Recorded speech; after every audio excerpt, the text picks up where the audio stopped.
old you are, how young you are, doesn't matter male or female, American, Indian, German, it's completely transcendental to all designations. If one takes initiation very seriously, if in that very moment when the spiritual master hands you the beads, you just attain deathless, that's immortality. So Prabhupada gives many different lectures on initiation. I can speak something from what Prabhupada told us on February 22nd, 1975 in Caracas. He said, so it's a great opportunity to see the beginning of initiation, how to begin the understanding of God.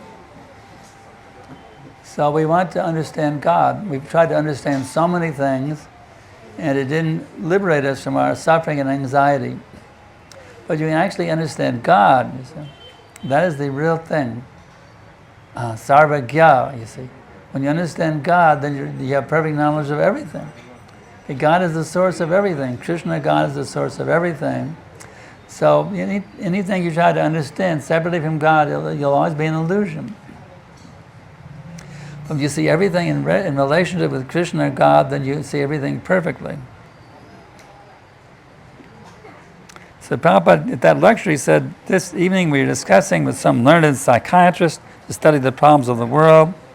So we've tried to convince them the problems of the world are due to the ignorance of our spiritual life. One time Prabhupada was coming to Chicago. At that time there was a big front page article in the Newsweek magazine, a very popular magazine in the U.S., crime and how to stop it. The leaders were bewildered. How do we stop the crime? It's a going on problem now in the U.S. One of the biggest problems in the U.S. now is shoplifting. These retailers are losing billions of dollars every year from shoplifting. They don't know how to stop the problem. They can't figure out a way to stop the shoplifting. People stealing merchandise from the counters in the store and walking away with huge amounts of merchandise every year. So they don't understand that if you can actually educate people to understand who is the real owner, and whatever I have, I must use it in the service of the Lord, then this problem of shoplifting will cease, so all this crime will stop. So initiation means you enter into this world of crimelessness, where you see everything in relation to Krishna, and you don't use anything outside of the service of Krishna. So it's a very important thing. That initiation means you enter into this world of transcendental consciousness. One of the vows taken at the initiation ceremony is to chant 16 rounds of Japamala every day. So that has to be done without offenses, because as long as we chant with offense, our chanting will remain imperfect. So the initiates have to be very careful to follow not violate the 10 offenses.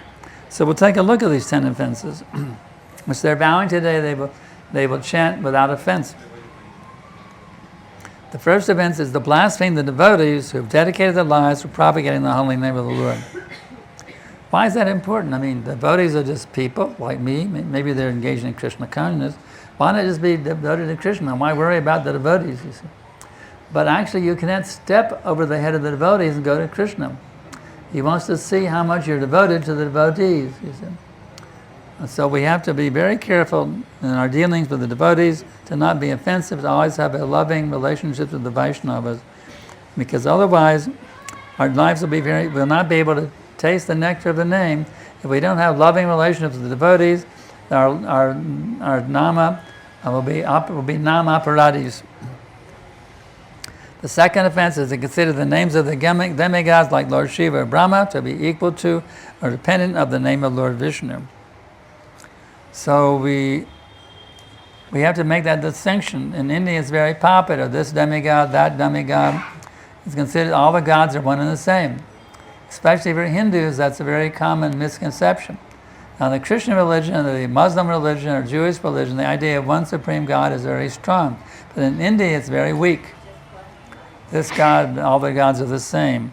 So we have to understand Krishna is the God of the gods. He's not one of the gods, but he's the God of the gods. It's very important that understanding is there. Otherwise, our chanting will be offensive.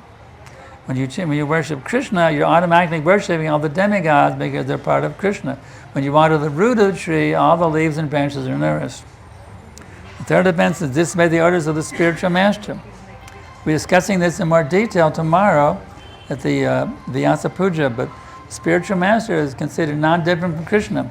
So we cannot disobey his orders thinking he's just an ordinary man. Well, there's so many gurus, so I'll follow this guru, that guru. Whoever guru enlivens me the most, I'll go to that guru and follow him. No, you can't disrespect your guru going to somebody else to take your guidance. You have to faithfully follow the orders of your spiritual master, taking him as your very life and soul. Otherwise, you're an offender against the name. The fourth offense is the blasphemy of the Vedic literature, or literature in pursuance of the Vedic version. These are not ordinary books. These are not speculative books. These are absolute knowledge coming from the Supreme Personality of Godhead, and those acharyas who are fully realized in Vedic knowledge. So we have to take these instructions that are not different from Krishna and follow them very carefully. 5, to consider the glories of chanting Krishna to be imagination. Well, it's kind of hype, to get me to chant the name of Krishna. The name Krishna is not different from Krishna.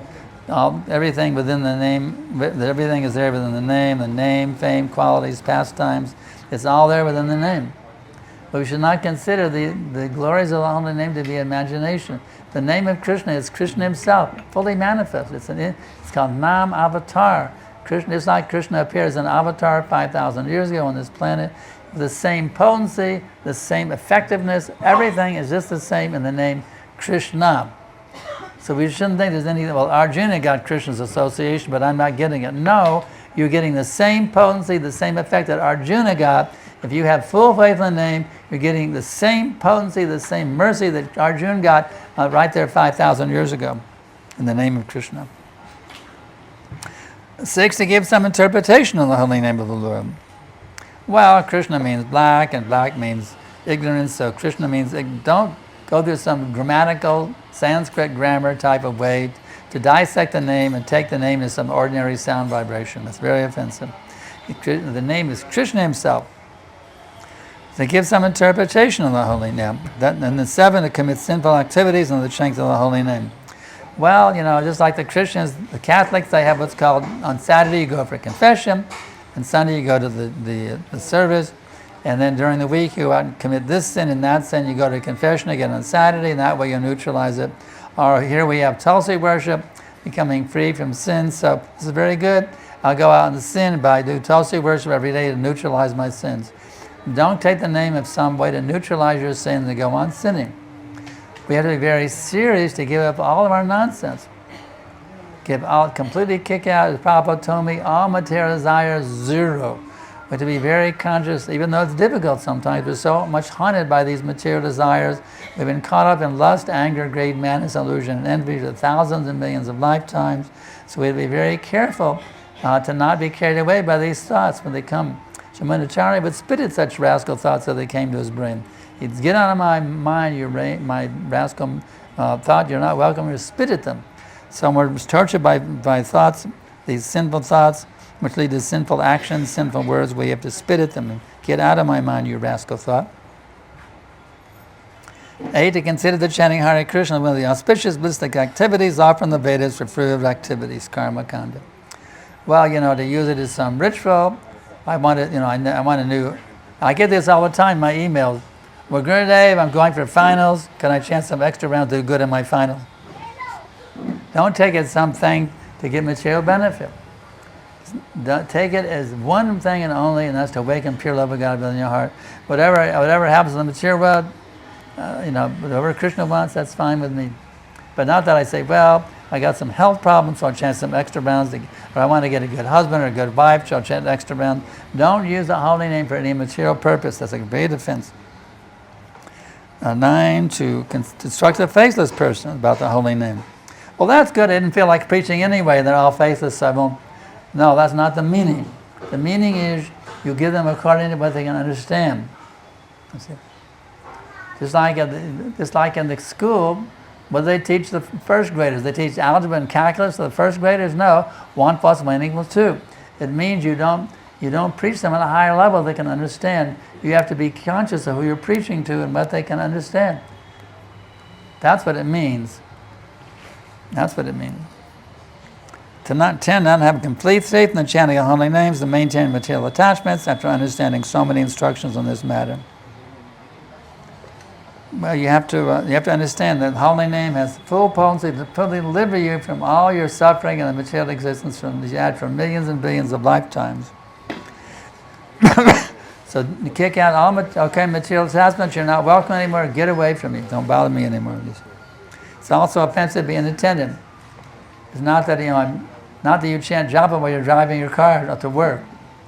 You chant, but you can give your full attention to chanting. Not you're cooking an offering, or you don't mix it with something else. Full attention. Hare Krishna, Krishna Krishna, Hare Hare, Hare Rama, Rama Rama, Hare Hare. So in this way, we have to avoid these offenses, and that way our chanting will become very powerful and deliver us. So, I'll leave it to our priest now here when I should give the japa beads and the names. I'll give it now, okay. Everybody's been waiting for this magic moment. The names and the beads, Ki Jai. So, what are the 4 regulative principles? No meditating, no intoxication, no gambling, and no illicit sex. Yes. And how many rounds of japa mala do you chant every day? 16 times. At least 16. All right.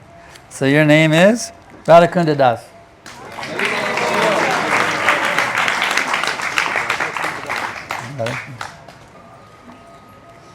So, what are the 4 regular principles? No meditating, no gambling, no intoxication, no illicit sex. Very good. And how many rounds of japa mala do you chant every day? Minimum 16 rounds every day. At least 16. Minimum. Okay. So your name is Abhiram Das.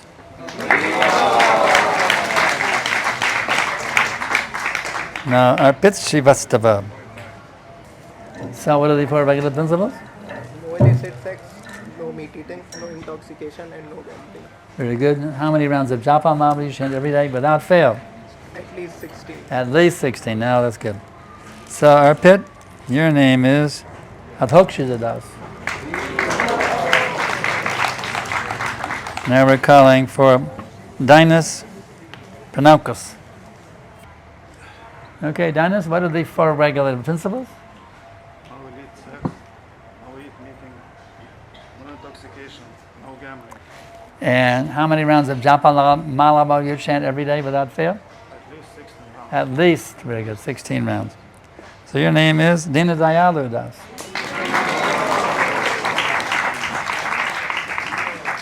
Now we need Karigoda. So, Karigoda, what are the 4 regulative principles? No meat eating, no intoxication, no gambling, no illicit sex. Very good. And how many rounds of japa mala do you chant each and every day without fail? At least 16 rounds. At least, very good. And your name is Kailash Chandra Das.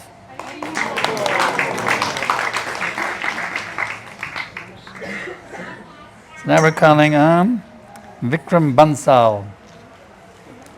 So, what are the 4 regulative principles? No gambling, no meat eating, no intoxication, no illicit sex. Very good. And how many rounds of japa mala will you chant every day without fail? At least 16. At least, very good. At least 16. Okay. Your name is Vajanath Das. What's the name of Guru Maharaj again? Huh? What's the name again? Vajanath. Vaidyanatth. Vaidyanatth. Vaidyanatth. So now, loudly, what are the 4 regular principles?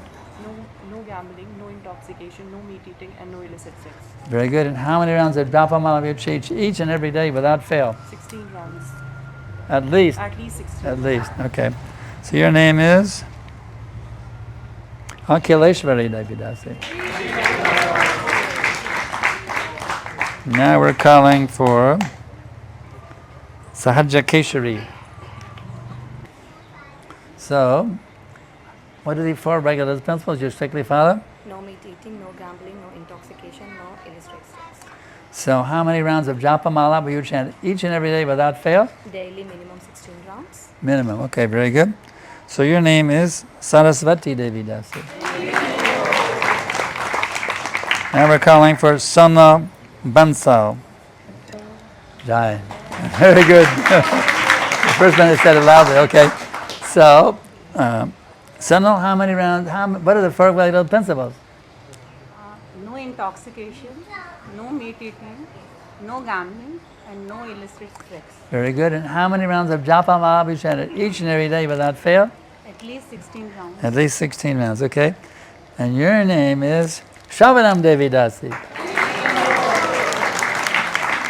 That means you have to become very expert in hearing. Shavanam. She heard very well about loud. She did well. So Shavanam is a good name for you. She heard well to chant loudly, and she did it. She heard very well. So Shavanam's a very good name for her. Because she heard. Okay. Then last but not least, Madhuvara Shivatsava. So what are the 4 regulative principles? No meat eating, no gambling, शराब नहीं पीना, पर स्त्री Say it again. I missed it. Say it again. Say them again. Repeat them again. 16 मान Repeat them again. The 4 regulative principles agree. Repeat it again. 4 नहीं है no meat eating, No meat eating, gambling, no gambling. पर स्त्री गमन नहीं करना और शराब नहीं पीना. In Hindi? All right. We'll pass it in Hindi. I trust the priest. And how many rounds of japa mala chant every day? How many rounds? 16 rounds. At least 16 rounds. Okay. So your name is Madhumati Devi Dasi. So now we continue with the ceremony. Now the names are given, and the initiates must take very seriously their initiation vows. If they do so, they will live in the realm of blessedness from the very moment they got their beads. Okay, now we continue with the wonderful transcendental mystical ceremony